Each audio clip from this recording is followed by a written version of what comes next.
Assalamualaikum warahmatullahi wabarakatuh.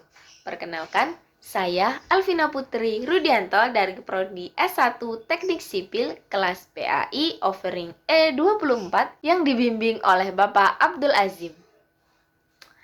Pada kesempatan kali ini, saya akan menyampaikan resume materi tentang bab 3, yaitu iman, Islam, dan ihsan. Langsung saja, tentu saja yang pertama kali dibahas adalah tentang pengertian. Pengertian iman terlebih dahulu akan kita bahas. Menurut bahasa, iman berarti percaya dan kepercayaan. Percaya sendiri adalah menggambarkan sikap mental atau jiwa seseorang yang mempercayai atau meyakini. Sedangkan kepercayaan merujuk pada sesuatu yang dipercayai itu sendiri. Yang selanjutnya adalah pengertian Islam. Menurut bahasa, Islam berasal dari kata aslama yang berarti patuh, tunduk, dan berserah diri.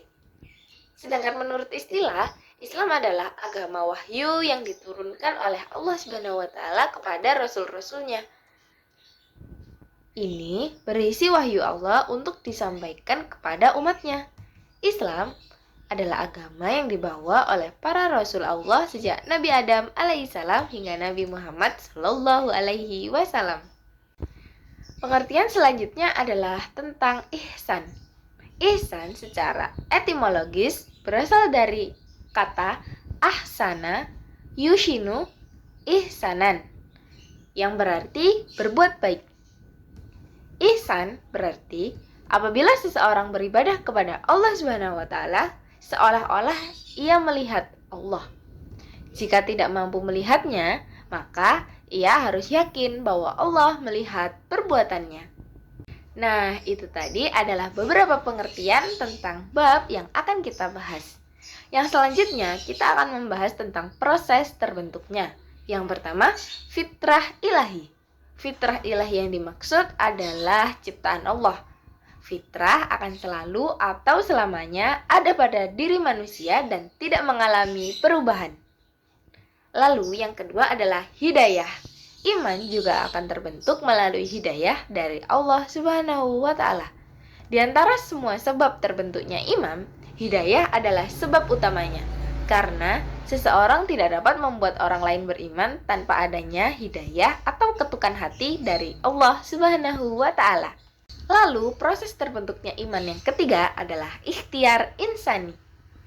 Iman yang ada pada diri manusia bersifat tidak tetap, kadang kuat, kadang lemah.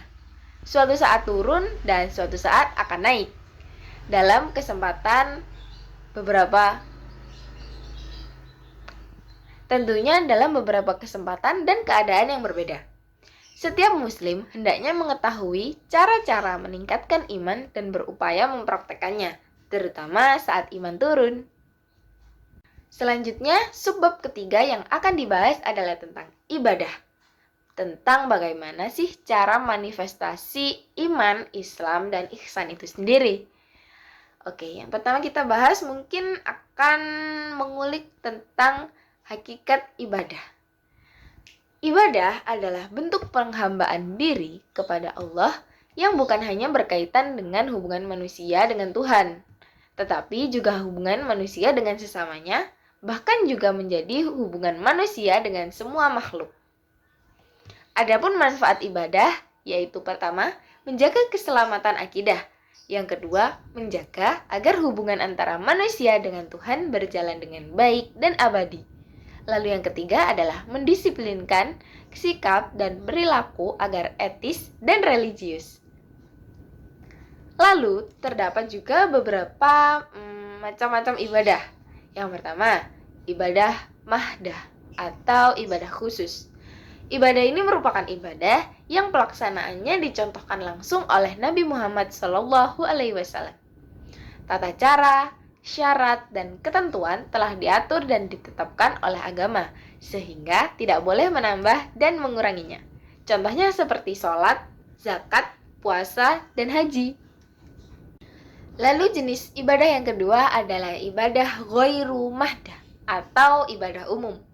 Ibadah ini merupakan ibadah yang jenis dan macamnya tidak ditentukan baik oleh Al-Quran atau Sunnah Nabi Muhammad SAW. Dalam ibadah ini berlaku kaidah semua boleh dilakukan kecuali yang dilarang oleh Allah Subhanahu wa taala. Adapun syarat diterimanya ibadah, yaitu yang pertama, dilakukan dengan niat yang ikhlas karena Allah semata, bukan yang lain. Lalu yang kedua adalah dilakukan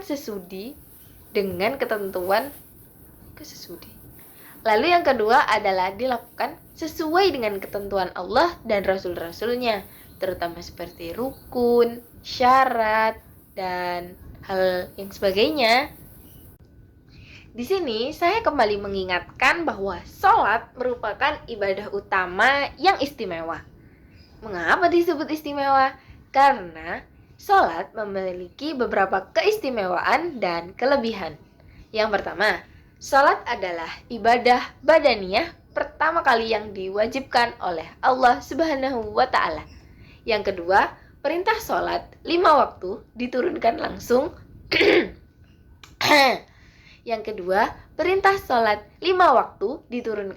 Oleh Allah Subhanahu wa Ta'ala tanpa melalui perantara.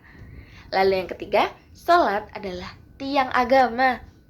Dan yang keempat, dengan sholat seseorang dapat terhindar dari perbuatan zina atau perbuatan-perbuatan keji dan jahat lainnya. Nah, dari pembahasan kita tadi dapat disimpulkan bahwa iman, Islam, dan ihsan merupakan pondasi yang saling memiliki keterkaitan satu sama lain. Maka, mari kita membekali diri sendiri dengan iman, Islam, dan ihsan yang kuat agar selamat dunia dan akhirat. Tak terasa, selesai sudah saya menyampaikan resume materi bab 3 kali ini. Kurang lebihnya mohon maaf. Sekian dari saya. Wassalamualaikum warahmatullahi wabarakatuh.